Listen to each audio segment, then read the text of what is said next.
Finally, ngayong araw nga ay nagsalita na ang kapamilya actress na si Maris Racal sa kontrobersyang kasunod ng paglalathala ng mga pribadong mensahe sa pagitan nila ng aktor na si Anthony Jennings na ibinagi ng ex-girlfriend ni Jennings na si Jamela Villanueva sa social media. Ayon sa actress, "I don't know where to go. Whenever I go out, whenever I walk, I feel like a woman naked.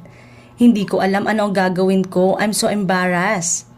Tila hindi na rin kinaya ni Maris ang pagbubugbog ng mga netizen. Ito'y matapos mag-deactivate ng official Facebook page na para na rin siguro sa kanyang peace of mind. Kapag binuksan ng Miss Maris Racal official, mababasa ang pahayag na "This content isn't available right now." When this happened, it's usually because the owner only shared it with a small group of people. Change who can see it or it's been deleted, dagdag pa nito. Marami naman ang nakisimpatya sa aktres sa kabila ng pambabash na natatanggap. Hinikayat naman ang ilan na lumabas at magsalita si Anthony Jennings at magpakalalaki, harapin ang kanyang ginawa.